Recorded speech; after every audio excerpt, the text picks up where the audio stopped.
इस्तमतअता बिहा व बिहा इवजुन व इन ज़हबता तुक़ीमुहा कसरतहा व कसरुहा तलाक़ुहा। मेरे आका नबी अकरम सल्लल्लाहु अलैहि वसल्लम ने इरशाद फरमाया, औरत पसली से पैदा की गई है। औरत पसली से पैदा की गई। किसकी पसली से? अपने शौहर की पसली से। हज़रत आदम की जो बीवी थी हज़रत हव्वा अलैहिस्सलाम, उनको अल्लाह ने हज़रत आदम की पसली से पैदा फरमाया। और जो भी औरतें इस दुनिया में पैदा होती हैं वो अपने शौहर की पसली से पैदा होती हैं। अल्लाह फरमाता है कि अल्लाह के नबी अलैहिस्सलाम फरमाते हैं औरत पसली से पैदा की गई है, वो रविश में सीधी हरगिज़ ना होगी। यानी उसकी आदत व अतवार जो है ना, उसमें कुछ ना कुछ थोड़ा बहुत टेढ़ापन रहेगा। समझ में आ रही है आपको बात? क्योंकि औरत जो होती है ना बेचारी, ये बहुत छोटी होती है ना। इनके लिए नाजुक शीशियाँ कहा गया। इनको शीशी को अगर पत्थर पर मार दो फूट जाती है, तो इनको नाजुक शीशियाँ कहा गया। और नाजुक शीशियों की हिफाजत की जाती है। कांच के हम अपने आईने की या अपने चश्मे की हिफाजत करते कि नहीं करते? उससे क्या होता है? क्या होता है? आईने से हमें हमारी सूरत दिखाई देती है और चश्मे से हम साफ सुथरा देखते हैं। तो ये औरत भी ऐसी ही है। ये हमारी बड़ी फ़ायदेमंद और बड़ी मुआविन और हेल्पर है हमारी। ये बड़ा हमारा साथ देती है। मैं आपको एक बात अर्ज़ करूं, मैं एक बड़े हकीम की बात हदीस में इंशाल्लाह अभी आपको बयान करता हूं। एक दाना की बात सुन रहा था, उसने ये बात कही कि अल्लाह तबारक व तआला ने औरत के अंदर रहम रखा है, जिसको हम बच्चेदानी कहते हैं। उस रहम के अंदर अल्लाह ने एक और रहम रखा है। रहम का माना होता है मेहरबानी। तो वो अपने रहम में अपने बच्चे को रखती है, इसलिए उसके अंदर अपने बच्चे के लिए ममता, प्यार, लाड, मेहरबानी, शफकत बहुत होती है। ये बच्चों की बात को बहुत बर्दाश्त करती है। अब क्या होता है कि जब बेटे की शादी होती है ना, इस बात को आपने यकीनन महसूस हुआ होगा, इस दुनिया के अंदर सबसे ज़्यादा एक शख्स खुश होता है अपने बेटे की शादी पर, वो माँ होती है। बाप को भी इतनी खुशी नहीं होती बेटे की शादी पर जितनी माँ को खुशी होती है। लेकिन बीवी आते के साथ ही उसके तेवर बदल जाते हैं। खुश क्यों थी? अगर उस बीवी से ही तुझे नफरत रखनी थी और सारे मामलात करने थे, तो तू फिर खुश क्यों थी उसकी शादी पर? तुझे पता भी था कि मेरा बेटा, और ये जमाने का दस्तूर है कि बेटा चेंज हो जाता है बीवी आते के साथ ही, उमूमन ऐसा होता है। बाज ऐसे भी होते हैं माशाल्लाह वो चेंज नहीं होते। तो खुश क्यों थी इतनी? दुनिया से ज्यादा खुश थी। और शादी होते के साथ ही अपने बेटे से भी और बहू से भी सबसे खुश खत्म हो जाती है। क्यों? औरत के अंदर भी एक माँ होती है। वो माँ जो अपने बेटे को शफकत देती थी तो बेटा उसको प्यार देता था, उससे दिल की बातें करता था। आज वो चीज़ उसकी बीवी के अंदर भी आ गई है। वो अपनी राज की बातें उससे करना शुरू करता है। तो उस औरत के अंदर भी एक माँ होती है। हकीकत में माँ अपनी बहू से नहीं लड़ती, वो उस औरत से लड़ती है जो उसकी बहू के अंदर माँ की शक्ल में उसको ममता और प्यार देती है। ये एक बड़े दाना ने बात कही। अपनी बहू को बुरा नहीं समझती है, वो उस औरत को बुरा समझती है जो उस बहू के अंदर माँ की शक्ल में उसके बेटे के लिए मुफीद मशवरा देने वाली, उसका साथ देने वाली दिखाई देने लगती है। समझ में आ रही है आपको बात? तो इसलिए इनको बड़ी हिफाजत से रखें आप। पक तो नहीं रहे आप? कभी आप कह रहे हो यार ये कहाँ से आ गए, ये कोई चटपटे मसाले भी नहीं लगा रहे, कोई चीखा चाखी भी नहीं। तो मैं आपसे पहले ही अर्ज़ कर चुका हूँ कि आप सुने, बहुत मज़ा आएगा। ज़िंदगी का कुछ सबक लेके जाए यहाँ से। तो अल्लाह के नबी सल्लल्लाहु अलैहि वसल्लम ने इरशाद फरमाया कि औरत पसली से पैदा की गई है। ये रविश यानी आदत व अतवार में सीधी हरगिज़ ना होगी, ये टेढ़ी रहेगी। आगे फरमाते अगर तुम इससे नफ़ा हासिल करना चाहते हो, फ़ायदा हासिल करना चाहते हो, तो इससे फ़ायदा हासिल करो। शीशे को हाथ में लेकर रखो, उससे फ़ायदा हासिल करो। अपने चश्मे को अपनी आंख से कनपटी से लगाकर रखो, उससे फ़ायदा हासिल करो। लेकिन हालांकि हुज़ूर इस्लाम फरमाते, हालांकि इसमें टेढ़ापन है। अगर तुम इसे सीधा करने लगो तो तोड़ दोगे, और इसका तोड़ना तलाक है। इसका तोड़ना, अगर औरत को ज्यादा आप टॉर्चर करना शुरू कर दे तो वो क्या करेगी? वो ये कहेगी छोड़ दो मुझे, मैं अपने माँ बाप के घर ठीक थी। तो इसको सीधा करने की कोशिश ना करें। जिस तरीके से चश्मे को आप टेढ़ा ही लेते हुए उससे इस्तेमाल करते हुए फायदा हासिल करते हैं ना, आईने को बड़े एहतियात से रखते हैं ना, उससे फायदा भी हासिल करते हैं, पता भी है हाथ से छूटते टूटेगा। इसी तरीके से इस औरत से भी मोहब्बत के साथ, प्यार के साथ, मवद्दत के साथ अल्लाह फरमाता वआशिरूहुन्ना बिल मारूफ, अपनी बीवियों के साथ अच्छाई से मुआशरत रखो, अच्छाई से रहो। वआशिरूहुन्ना बिल मारूफ, अच्छाई के साथ अपनी बीवी के साथ रहो। है कोई मज़हब ऐसा? एक हदीस पाक में अल्लाह के नबी सल्लल्लाहु ताला अलैहि व आलिहि वसल्लम इरशाद फरमाते हैं, दरूद पाक पढ़िए, अल्लाहुम्मा सल्लि व सल्लिम अला सय्यदिना व मौलाना मुहम्मदिन तिब्बिल क़ुलूबि व दवाइहा व आफ़ियतिल अब्दानि व शिफ़ाइहा व नूरिल अबसारि व ज़ियाइहा व आलिहि व सहबिही दाइमन अबदा। एक बार और पढ़िए, अल्लाहुम्मा सल्लि व सल्लिम व बारिक अला सय्यदिना व मौलाना मुहम्मद तिब्बिल क़ुलूबि व दवाइहा व आफ़ियतिल अब्दानि व शिफ़ाइहा व नूरिल अबसारि व ज़ियाइहा व आलिहि व सहबिही दाइमन अबदा। अल्लाह के नबी सल्लल्लाहु अलैहि वसल्लम से ये रिवायत है, हुज़ूर इस्लाम ने इरशाद फरमाया, ला यफ़रक मुमिनुन मुमिनतन इन करिहा मिनहा खुलुकन रज़िया मिनहा आखर। एक मुसलमान औरत को बुरा ना जाने, अगर उसकी आदत से नाराज हो तो दूसरी खसलत से राजी भी हो। बात समझ में आई? एक मुसलमान औरत को बुरा ना जाने, अगर उसकी एक आदत अच्छी नहीं लग रही है तो दूसरी आदत अच्छी ज़रूर होगी। औरत के अंदर ऐसा होता है, आदमी के अंदर भी होता है। इंसान तो वो भी है, इंसान ये भी है। औरत कितनी सारी चीज़ों पर, मैं समझता हूँ इस कायनात के अंदर सबसे ज़्यादा कंप्रोमाइज़ समझते हैं, नज़रअंदाज करना, बोले चलो कोई नहीं, कोई ना कोई और रास्ता निकलेगा। इस तरीके से जो सबसे ज़्यादा कंप्रोमाइज़ करती है, अपने खून को पी कर रहती है, वो औरत होती है, मर्द नहीं होता। मर्द तो अपने आप को बड़ा भारी नेता समझता है, तो बोले अरे मेरे लिए तो बहुत है, तो उसके लिए बहुत नहीं है, उसके लिए भी बहुत है, लेकिन वो औरत है, उसको औरत समझ करके। हालांकि इस्लाम ने हमें क्या दर्स दिया हुआ है, इसको भी हमें गौर से देखना चाहिए। ये भी हज़रत आयशा सिद्दीक़ा रज़ियल्लाहु ताला अन्हा से है। फरमाती हैं अन्नहा कानत मअ रसूलिल्लाहि सल्लल्लाहु अलैहि वसल्लम फ़ी सफ़र, कि मैं हुज़ूर इस्लाम के साथ एक सफ़र में थी। क़ालत, कहती हैं, फ़सबक़्तुहु अला रिजलैया, दौड़ हमारे दरमियान, दौड़ का मुकाबला हो गया कि देखते हैं कौन आगे निकल जाएगा हुज़ूर से। देखिए हुज़ूर अपनी बीवियों से कितनी मोहब्बत के साथ रहते थे, हम भी रहना शुरू कर दें। फरमाती हैं कि हुज़ूर के साथ मेरा जो है वो मुकाबला हो गया। फ़सबक़्तुहु अला रिजलिया, तो मैंने हुज़ूर सल्लल्लाहु अलैहि वसल्लम के साथ जब दौड़ लगाई, फ़सबक़्तुहु, तो मैं दौड़ने में आगे निकल गई। इसका मतलब ये नहीं कि हुज़ूर इस्लाम से दौड़ना नहीं आता था, ये दिल रखने के लिए हुज़ूर इस्लाम पीछे रह गए थे कि मेरी बीवी को भी लगे कि मैं आगे निकल सकती हूँ। बात समझ में आ रही है नहीं आ रही है? इससे ये सबक भी मिलता है कि हुज़ूर इस्लाम की ये सुन्नत है कि अपनी बीवी को खुश करने के लिए कभी कभी अपने आप को बीवी के सामने कमज़ोर भी दिखाओ। नहीं समझ में आ रही?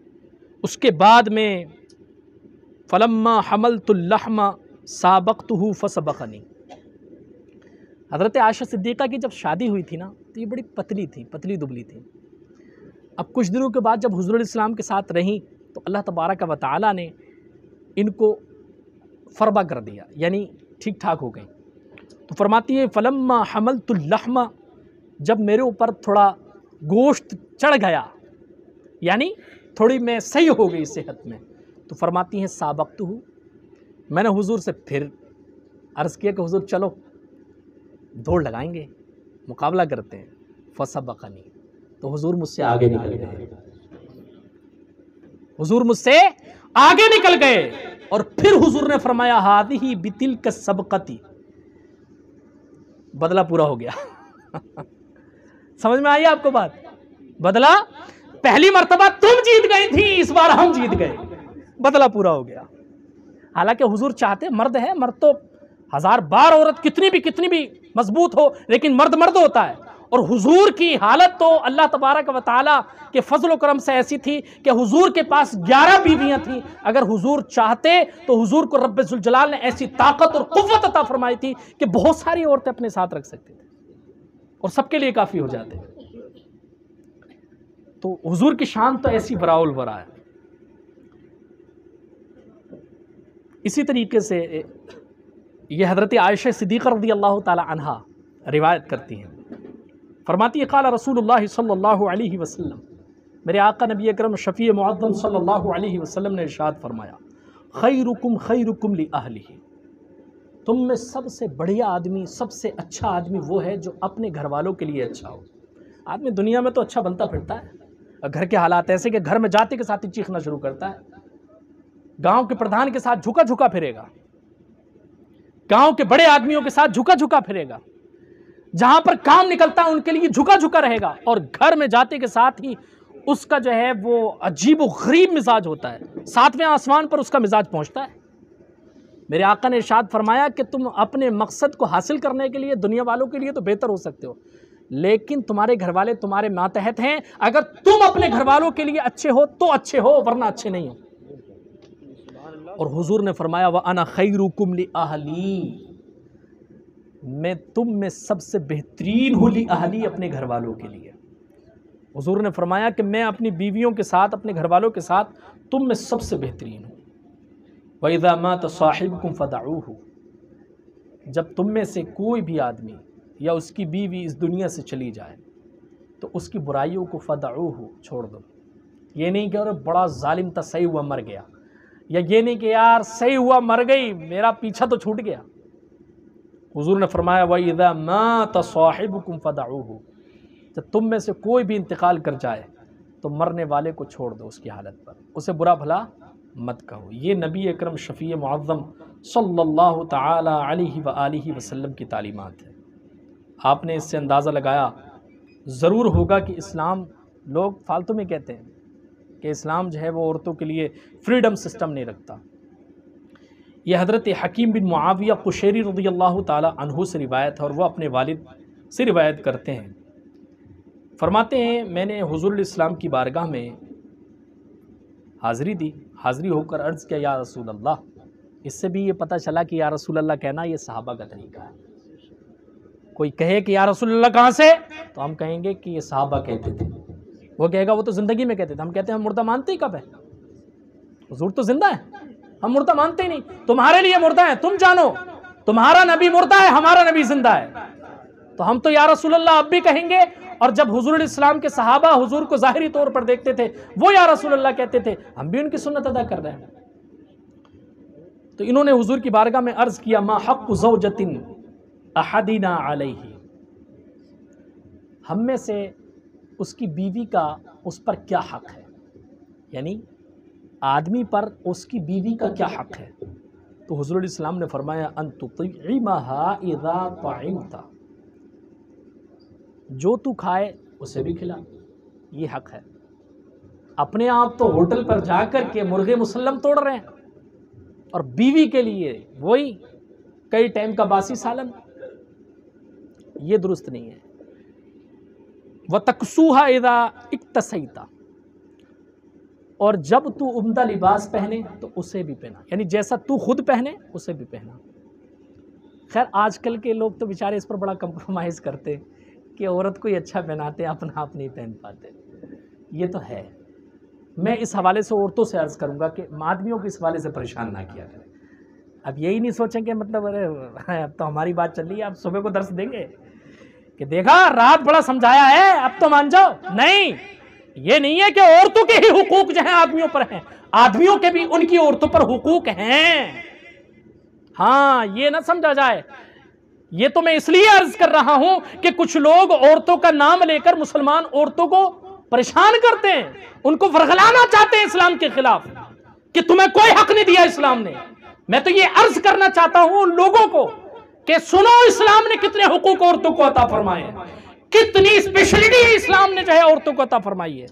इसका हरगिज ये मतलब नहीं है कि सुबह को अपने शोहरों को परेशान करना, ये हरगिज मतलब नहीं है। वला तज़रिबिल वजह, हुज़ूर ने फरमाया अपनी बीवी के चेहरे पर मत मार। बाज़ बदबख्त किस्म के होते हैं, चेहरे पर तो बीवी किसी के भी नहीं मारना चाहिए। चंद चीज़ें हैं जहाँ पर इंसान को नहीं मारना चाहिए। आदमी की शरंगाह पर कभी नहीं मारना चाहिए, उसके चेहरे पर कभी नहीं मारना चाहिए, क्योंकि वो उसकी निशानी बताने वाली एक अलामत है। और सर पर कभी नहीं मारना चाहिए, क्योंकि सर उसकी मेमोरी का एक पूरा सिस्टम अपने अंदर लिए हुआ है। खुदा न खास्ता कोई तेज़ हाथ पड़ जाए और मेमोरी उसकी ख़राब हो जाए, उसका जहनी तवाज़ुन जो है, दिमागी संतुलन ख़राब हो जाए। तो इसलिए हुज़ूरुल इस्लाम फरमाते हैं कि अपनी बीवी के चेहरे पर मत मार। वला तुक़ब्बिह, उसको बुरा मत समझ, कह रहे हैं ये तो औरत है, इसकी क्या हैसियत है, औरत तो होती मतलब जो है वो पाँव की जूती है। बाज़ लोगों की ये फितरत है, वो औरत को कुछ समझते ही नहीं है। हुज़ूर ने फरमाया वला तुक़ब्बिह, तू औरत को बुरा समझता है? नहीं, बुरा नहीं समझना है, तुझे औरत को अच्छा समझना है। वला तहजुर इल्ला फिल बैत, हुज़ूर अलैहिस्सलातु वस्सलाम फरमाते हैं उसको कहीं और मत छोड़ो, इल्ला फिल बैत, घर में ही छोड़ो, अपने घर में ही छोड़ो उसको। ये नहीं कि थोड़ी सी नाराज़ी हुई चली जा अपने बाप के घर को, नहीं। वला तहजुर इल्ला फिल बैत, अपने घर में ही अपनी बीवी को रखो, इधर उधर मत जाने दो। आपने इससे ज़रूर अंदाज़ा लगा लिया होगा कि इस्लाम कितनी आज़ादी औरतों को देता है, कितनी आज़ादी औरतों को देता है। ये एक इस्लाम का निज़ाम है। जो नहीं मानते ना बात को, उनको बताइए। कौन कहता है इस्लाम आज़ादी नहीं देता? इस्लाम से ज़्यादा आज़ादी किसने दी है औरतों को? इस्लाम से पहले लड़के जब बाप मर जाता था तो मरने के बाद अपनी माँ को, सगी माँ को, जिसके पेट से वो बच्चे पैदा होते थे, वो अपनी माँ के साथ वो सलूक करते जो उनका बाप उनकी माँ के साथ करता था।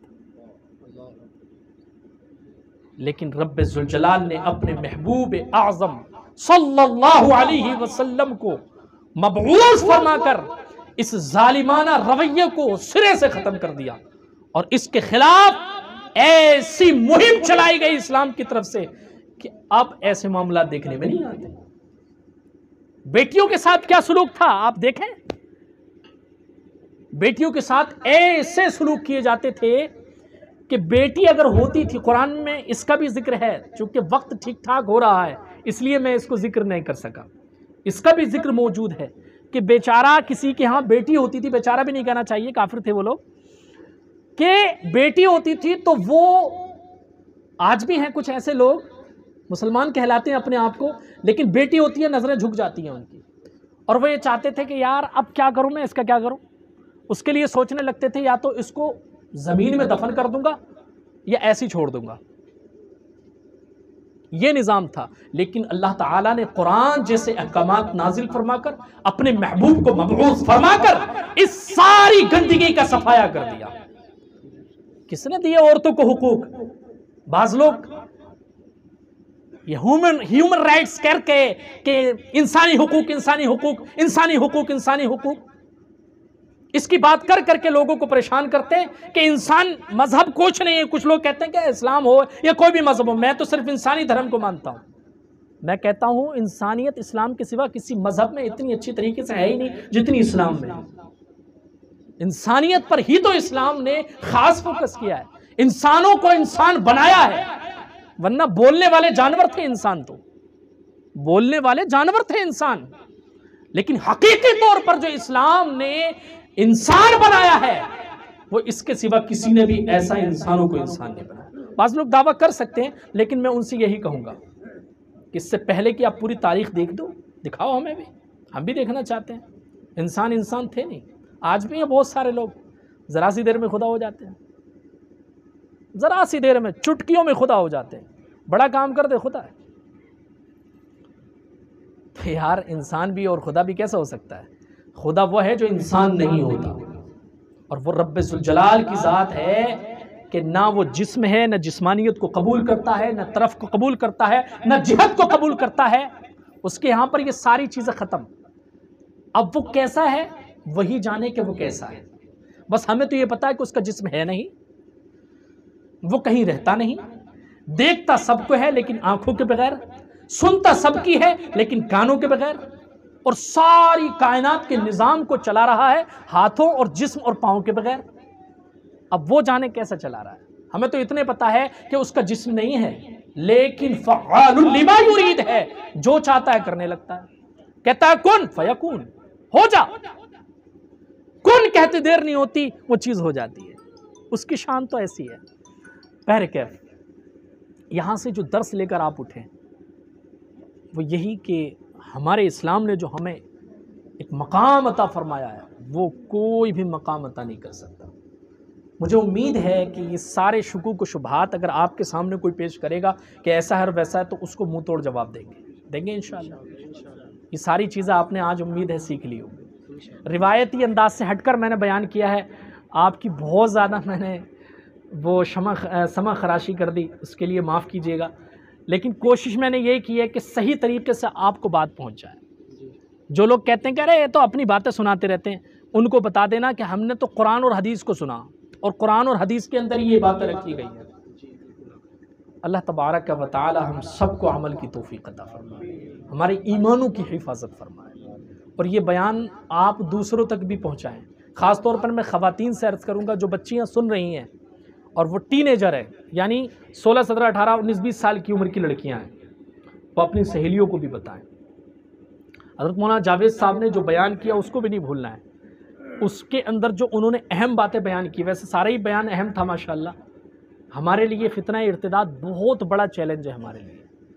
इस वक्त का सबसे बड़ा फितना है हमारी बच्चियों का गैरों के साथ जाना, ये बहुत बड़ा फितना है। आप हिसाब तो लगाएं, उनकी बच्ची हमारे के साथ, खैर हम तो इसको भी दुरुस्त नहीं मानते, हम इसको भी दुरुस्त नहीं मानते हैं कि गैर की लड़की हमारे बच्चों के साथ जाए, नहीं, हम इसको, मुसलमान बच्चे कहाँ जाएंगे, उनसे कौन निकाह करेगा, हम इसको दुरुस्त नहीं मानते हैं। फिर उसके बदले में वो यही करेंगे, क्या करेंगे कि तुम हमारी को लेके जा रहे हो, हम तुम्हारी को लेके जा रहे हैं, तो इसकी हम बिल्कुल इजाज़त नहीं देंगे, बिल्कुल भी इजाज़त नहीं देंगे। किसी भी तरीके से ये काम ना किया जाए, इससे माहौल ख़राब होता है, इससे माहौल ख़राब होता है। अल्लाह तबारक व तआला हमारे इस बयान को कबूल फरमाए, इसमें कोई खामी लफ्ज़िश हुई हो अपने हबीब अकरम शफ़ी मुअज़्ज़म सल्लल्लाहु अलैहि वसल्लम के सदक़ा तुफ़ैल मुआफ़ फरमाए। तमाम लोग मेरे साथ इस्तिग़फ़ार करें। मैं आप सबको गवाह बनाकर अपनी कोई भी बात मेरी ज़बान से ऐसे निकली हो जो इस्लाम के कानून के ख़िलाफ़ हो, इस्लाम के ख़िलाफ़ हो, निकल सकती है, इंसान हैं हम, तो अल्लाह तबारक व तआला से आप सबको गवाह बनाकर उससे मैं तौबा करता हूँ। अस्तग़फ़िरुल्लाह रब्बी मिन कुल्लि ज़ंबिन व अतूबु इलैह। कलमा शरीफ पढ़िए, ला इलाहा इल्लल्लाहु मुहम्मदुर रसूलुल्लाह सल्लल्लाहु तआला अलैहि व आलिहि व सहबिहि व बारक वसल्लम।